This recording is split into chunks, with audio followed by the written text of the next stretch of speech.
again, thank you for tuning in. We're going to do French toast and berry compote today. We're going to do the berry compote first because while it's cooling, we're going to make the French toast. Now, on the recipe, I put on there that you could do 3 berries. We're only going to do 2 berries because in our household, we have one person, we're not going to mention names, but she wears braces, and so the seeds tend to get a little involved in that. So we only do a 2-berry compote, and not to mention she really prefers a couple of berries. So mine's going to be strawberries and blueberry, but feel free to add blackberry or raspberry or all 4 if you want to. And you can kind of do it to taste. If you think you need a little bit more sugar after you taste it, you can do that. So we're going to start off with our equipment here. We're going to need a saucepan. Mine's a little bit bigger. Maybe you have a smaller one. It's probably okay. It's just this is the size that I need for this particular unit because it works with the magnets on this unit. So, and you need a lid because we're going to sweat the berries. So I'm going to put this on low first just to get started. Here our fan. And you should have like a little bit of a whisk. I already pre-measured out our water, which is 1/4 of a cup. And then we have 1/2 cup of granulated sugar. We're going to get that going so it can dissolve, okay? I tend to like to use bottled water when I'm making this because sometimes the water from the faucet or whatever has a little bit extra salt and stuff and it affects the flavor. I use a lot of bottled water for mostly all my cooking, but for sure on this, okay? So that's the water. Now I'm using, usually it's like 50 sugar and 50 water, but because the berries are gonna release juice, we need a lot less water, okay? Sprinkle this in, the granulated sugar. And then I'm gonna use my European or Swedish whisk, which I like because it gets right to the bottom of the pot. This one's actually from IKEA. It's a lot bigger than my other one that I'm gonna use for the French toast. And it's good because it doesn't scratch the bottom of my pots. It's really good for sauces because it gets into those corners really good, rather than a regular whisk. So we're gonna let that go. And then I've cut half of my strawberries, but I wanna show you how I cut my slices. And you can cut them how you want to, but not like in little bitty bits because you wanna have some texture. Compote always has a little bit of texture to it, okay? It's not like a puree. So I have my strawberries here. They've already been rinsed. And I've removed the stems.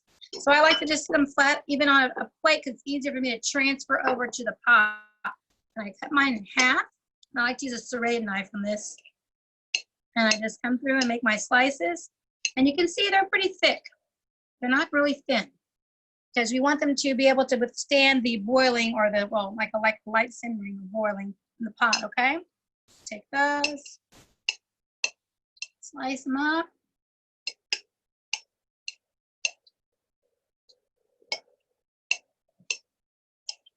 Again, it's a real, nothing fancy. The compote's all gonna get cooked, okay? This is one of the favorite things I like to keep during, especially during summertime in my refrigerator because we use it for everything. We use it on top of granola, we use it on our ice cream, our yogurt in the morning. I like to put some with a little bit of my, I like the Trader Joe's vanilla soy ice cream. So I put it in there for a little extra treat. So I'm gonna put my oatmeal in the morning. Sometimes when we're making smoothies, if we have a little bit of this, I go ahead and throw a couple of spoons in the smoothie and get that going. It tastes really good. All right, so there's our strawberries, and I already have the other cup here. So I have 2 cups of strawberries. It's already been cut. And we're gonna put in our blueberries first. So let's check and see if this is dissolved. So let's see. Not dissolved, so I'm gonna turn my heat up a little bit more. Get that dissolved, which creates a simple syrup. All right. Still see some grains in there, granules of sugar. Okay. I'm gonna explain the blueberry process. I like to put the blueberries first because they, of course, they're actually tougher than the strawberry. So I put those in first. I have here 1 cup of blueberries. They've been rinsed already. And they're gonna go in first because, you know, they have a little bit of a tougher skin on them. And what I do is I lay them flat in there, create like a raft and put the strawberries on top, okay? As soon as I get my liquid here, kind of a little bit up to a boil. It should be there pretty soon. That's what's great about this induction cooker is it comes up pretty fast with the magnets. Almost, I can feel the steam. While we're doing that, I'm going to go ahead and explain some of the other ingredients. We have what's called Grand Marnier. Now, if you don't have this in your house, it usually comes in a really bigger bottle. This is just a little bitty baby bottle that I keep in my kitchen. And it's a basically like an orange liqueur. You can either use lemon juice, you can use orange juice, depending on what your taste profile is. I happen to have this, and I don't have any oranges, so I'm using this today, which we do prefer. Okay, our simple sugar syrup is up to temp. Okay, I'm going to put in my blueberries. Craft in there. Craft. Oh, lost one. I'm going to go ahead and throw in my Grand Marnier. Another liquid in there. 2 teaspoons of that. It's really good. It's going to get all of it out of there. And I'm going to put my strawberries in next, right on top of there. Got my other strawberries on top of the blueberries. And it's summertime. What says summertime better than like a berry dish, right? Goes in there like a little wrap. And then we're going to put in a pinch of salt. And you say, well, why do we need salt? Salt just helps even it out. And remember when we talked about sweating, salt helps pull out the liquid of other things. So this one little tiny pinch of salt is going to help bring out the juice out of those berries, okay? I'm keeping my salt to the side because I'm going to need it for my French toast. Now it's coming up to a little bit of a boil. And I'm going to put the top on it just for a little while, like a minute or two. And I'm going to give it a stir, okay? That's going. And then what we're going to end up doing is we're going to take part of the compote after it's cooked, and we're going to take it. I put on the recipe a blender, but what I really want to do with this one today is put it in a small food processor because it's such a small amount. My blender, I have a really commercial size, really big Vitamix. And so with that small of a portion, you may have a regular size blender, it would work in a blender, but I'm going to put mine in a little baby food processor to make the compote into a little bit of a sauce so it has a thicker sauce to it. Okay? It's not, can you use orange extract? Yes, you can. If you're going to use orange extract, I would say probably only use 1 teaspoon rather than the 2 of the liqueur because it's a little bit stronger than the liqueur. Okay, so you can try that. If you have a lemon extract, try lemon extract. And there's a question from last week. It's not a question from last week. Okay. No? Okay. You're saying thanks for the cinnamon rolls. Oh, thanks for the cinnamon. Oh, great. I'm glad everybody enjoyed them. Let's take a look what we got in here. I have a glass top, but it's hard to see. Now you see how it's starting to come up to like a little bit of a boil? I'm going to now stir over a little bit because the blueberries are going to cook and I'm going to lower my heat. And we just want, you know, you don't have to like kill it. You just want to make sure that everything's a little translucent. So I'm giving it a stir. Ooh, it smells very delicious. That's good. It's nice. And I'm going to get a little bit of a spoon to give it a taste. In a second here. All right, all nice and mixed. Now my strawberries are getting a little bit translucent. That's what I want to look at. I'm getting a spoon. Just want to taste my liquid to see how I'm doing. Didn't oversalted, hopefully. Very sweet. Okay. Now we're going to bring it back up to a boil for just a minute. It doesn't take very long. I put the top on it. And then I'm going to get my stuff ready to transfer a little bit over. Scoot this to the front. I'm going to take basically like a spoon. I'm going to take some out. I'm going to put about 1/4 of a cup in there into a measuring cup. This way I can transfer it over to the mini food processor. Now this is my little mini food processor. I'll turn it this way. And I use these in my class when I teach my kids. And I put this little blue tape here and here because it helps the kids, or me sometimes, figure out where to get it to go with the arrow in the direction so they don't break it. So this is a mini food processor. You can put it in a blender. It's okay. It will be just fine. Just this is a little easier than I'm cooking in the dining room. Okay, now you see here, bring the camera in. We have a boil. Okay, we're going to stop now. We just want the berries to be a little translucent. We don't want them to be like totally macerated. You want to have texture in there. Okay, you want to see the berries. Now it's hot. Sometimes people let it cool a little bit before we put it in the food processor, but I'm okay with not doing that.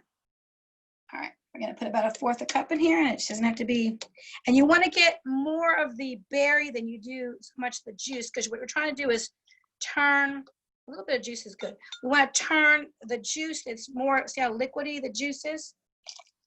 See that? Let me do it again. We wanna thicken that up. And some people do it by putting cornstarch in here. I don't, because it makes it a little bit of a pasty taste, and I don't like that. I'd rather just use the natural pectin in the fruit and thicken it up.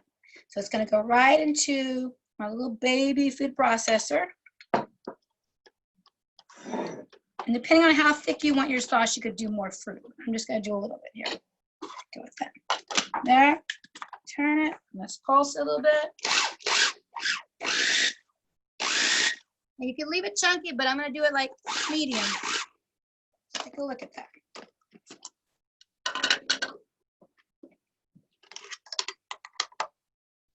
That, it's gotten a little thicker. See how it's thicker?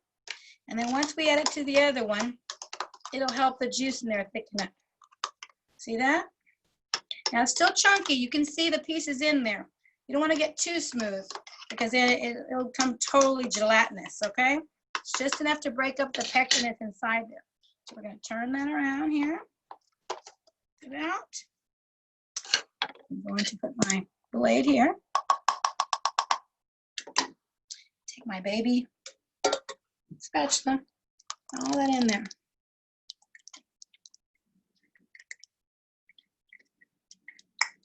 I'm going to have ice cream already. It smells so good. Okay, we get all that out of there. And we're going to give it a stir. And so it makes the liquid, and once it cools, it's going to thicken more than it is. But it makes the liquid, it's hard to see in the camera, and it makes the liquid a lot thicker. And again, if you want to blend a little more, you can. We kind of like ours liquidy because we know once it cools from the fridge, it's going to get thicker, and we don't want it to become like Jello, because that's what will happen if you put too much pectin in it. And by putting in the citrus, it not only adds flavor, but it also helps it from, like keeping it, more liquidy and keeping it, the pectin broken down, okay? So depending on your flavor. Sometimes I do a little bit of orange rind in there. I do it with the grater. But most of the time, I know my family prefers the Grand Marnier or the orange juice, okay? So this is gonna cool for a while. I'm gonna set it aside here, and then we're gonna get ready for we're gonna come back to this, we're gonna get it ready for our French toast. All right, so I'm gonna take that away, we put this away. And we're going to get our bread out. We'll talk about bread here in just a minute. I'm also gonna put my saute pan on. If you have one that's either nonstick or copper coated or glue coated, that's probably the best thing to do unless you have like a cast iron one. It's already seasoned. You don't want it to stick. I have to use this particular pan for this PIC unit. I'm gonna put it on low, just so it starts to get warm while I'm making the bread and the batter, okay? I'm gonna show you a trick I use to know when this pan is ready and hot enough for the French toast. Okay, we're gonna come on over here. We're gonna work on bread.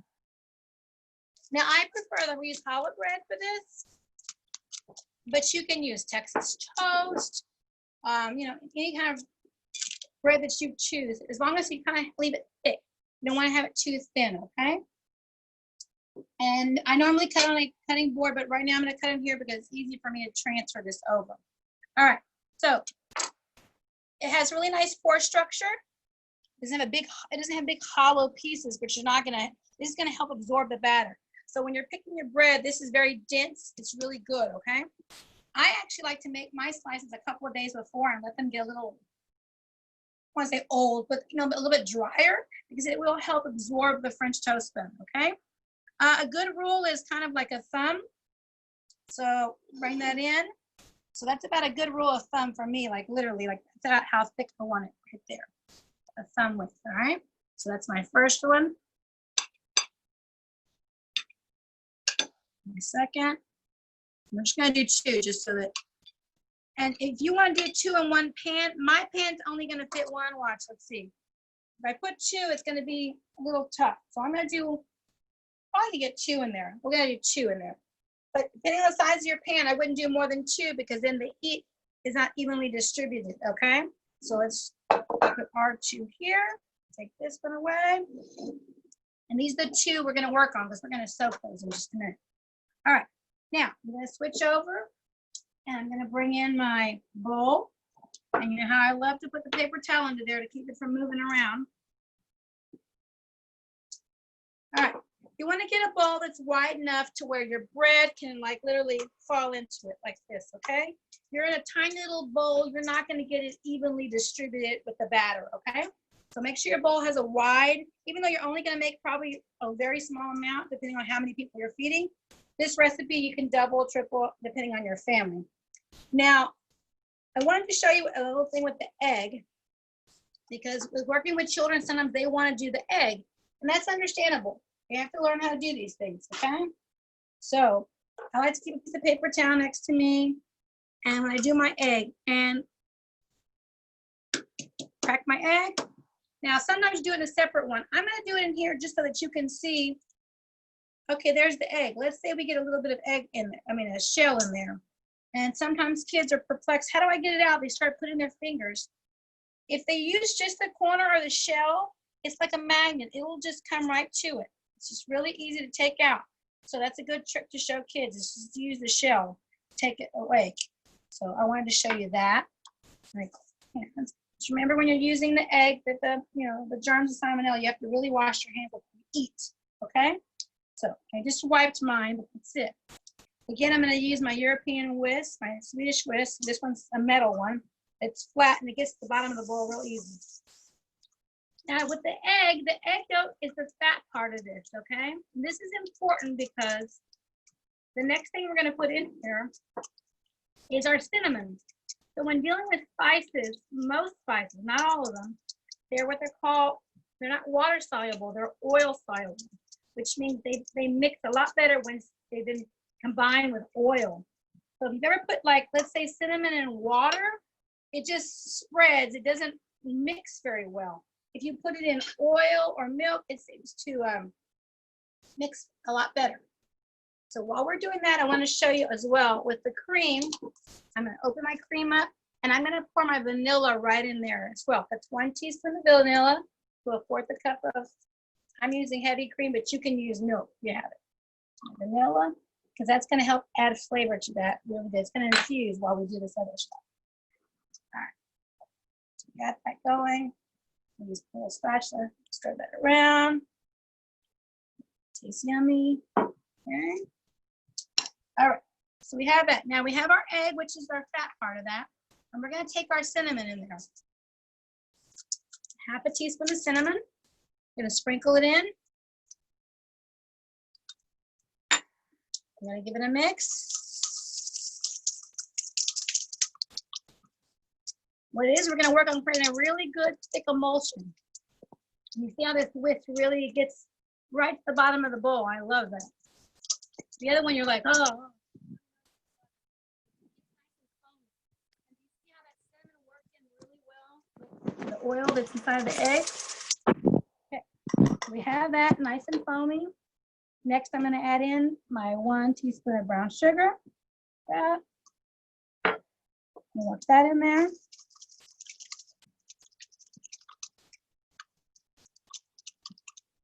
Yeah. Now we're going to add a pinch of salt because it just adds a little round flavor to our French toast, okay? Tiny pinch. That's good. Stir. And then we're going to slowly pour in our heavy cream to create a really nice emulsion. And this is where the paper towel comes in because you're going to be using both your hands and you don't want the bowl going everywhere, right? The wet paper towel helps that bowl stay in place. So I'm going to slowly stream in this heavy cream. You can dump it all in there, but this makes a really nice, good emulsion, okay? You keep it stirring. It's gonna make a nice, thick batter. It's gonna be really good because it's gonna absorb into your challah bread. Keep going. The same thing you do when you're making your own salad dressing at home. You're making that emulsion.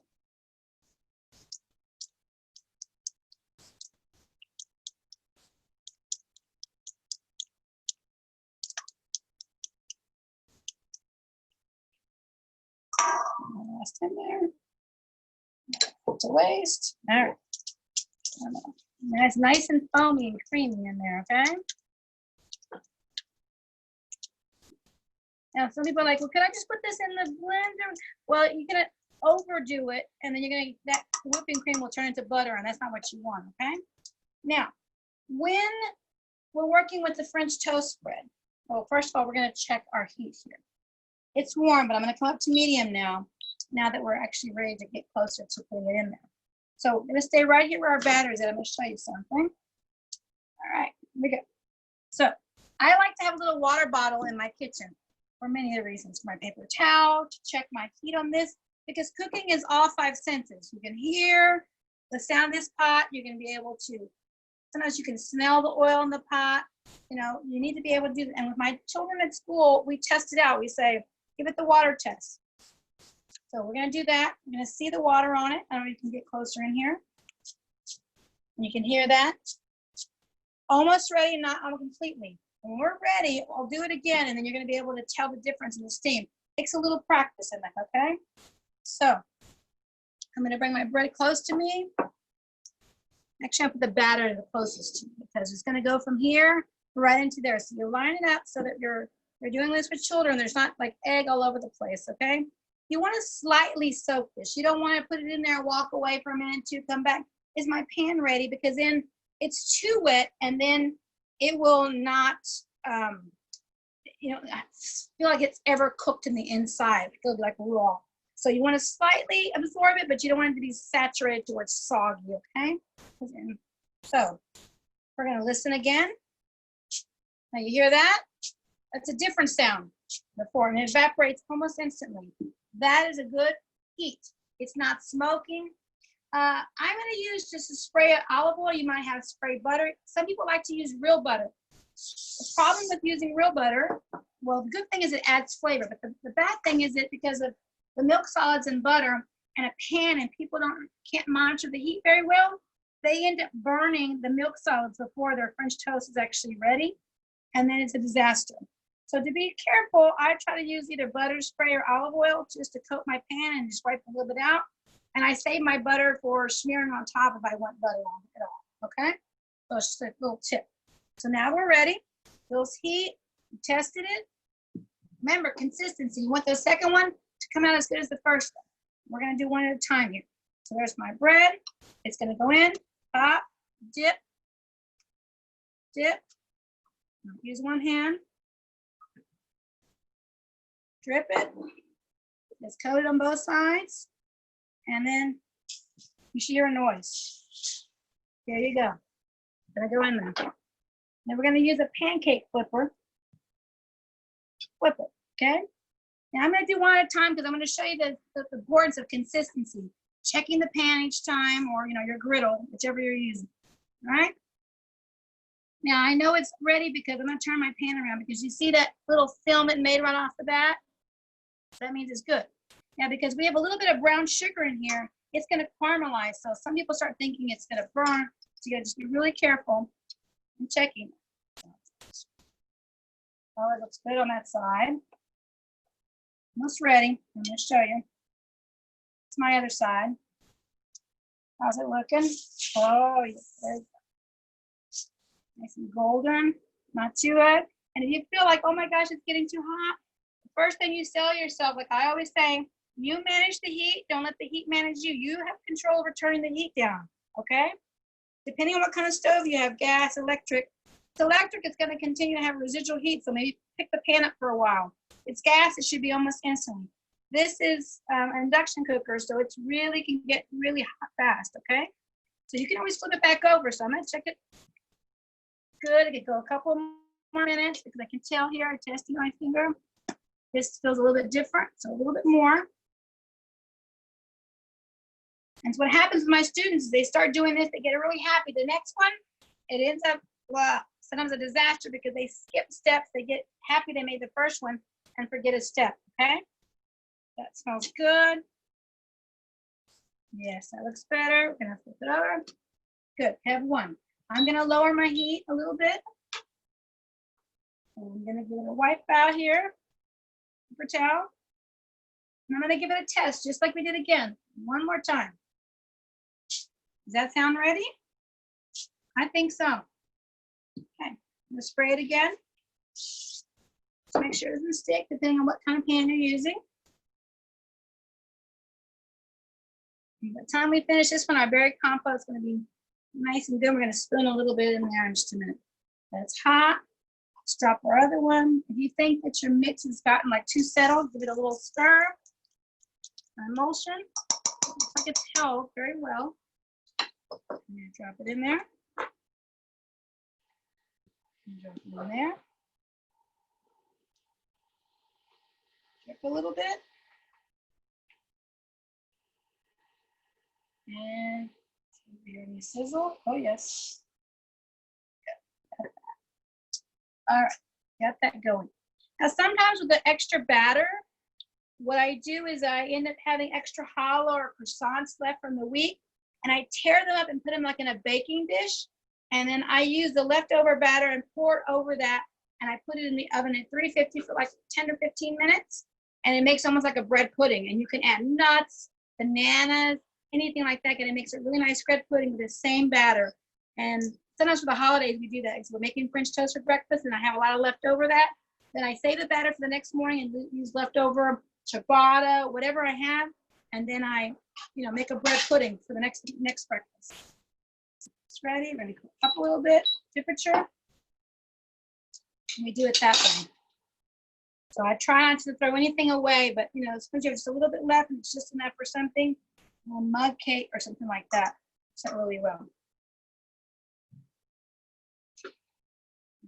Okay, let's see. Any questions so far? Anyone?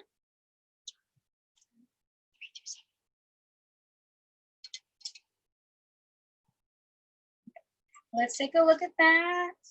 A little bit golden. We're going to keep going. I want to rush it because then it'll be raw. We're going to keep going. I turned my heat up a little bit. I don't want to burn it. That's what happens to my kids. They get like a little impatient, like, oh, that turned up, Mrs. Rizzo. And then I smell smoke, and then that's downhill from there. Oh, we got nice and golden. Flipping it over. Medium. Like you want it hot enough, but you don't want it to burn because remember we have a little brown sugar in here. If you decide to use dark sugar has molasses, so sometimes that can also help the burning process. So I tend to stay away from molasses unless it's really for a specific recipe. I use light brown sugar most of the time.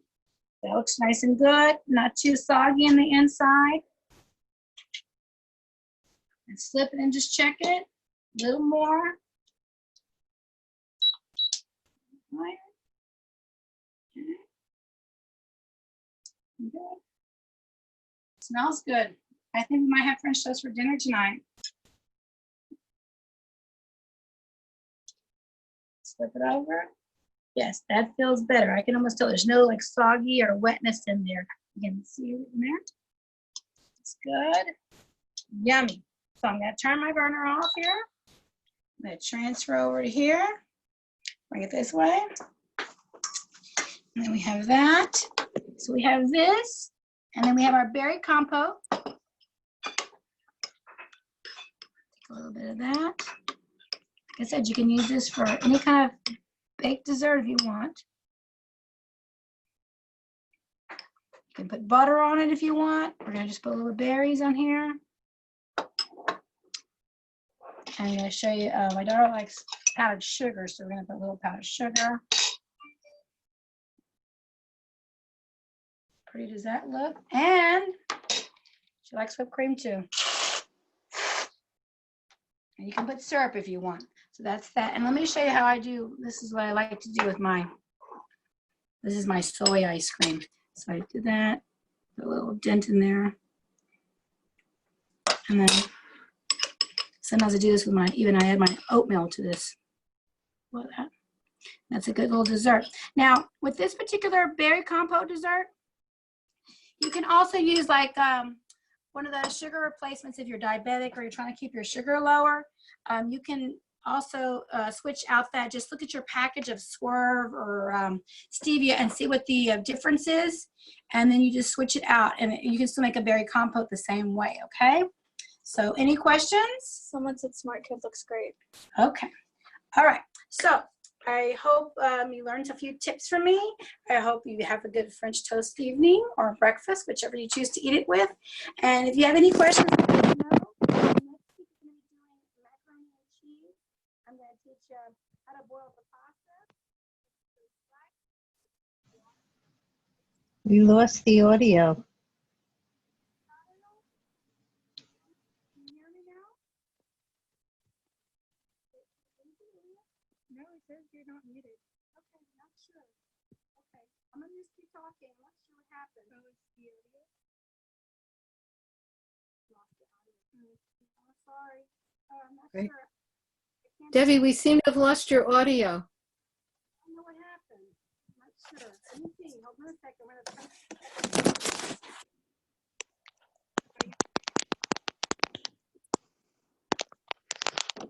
Yeah. Oh dear. Is she still talking? Oh dear. Let's see. Can you hear me? Now we can. Yes, just now. Yay. Sorry. Well, you didn't miss much. I was just kept asking if you could hear me. Sorry, maybe it was a Wi-Fi glitch. Anyways, next week we're going to be doing mac and cheese. I'm going to teach you how to boil pasta. I know it sounds so simple, but I'm going to teach you how much salt should be in it, what it should taste like. And then we're going to make a bechamel sauce, which is really a velouté, and we're going to make it into a bechamel sauce. So that's interesting.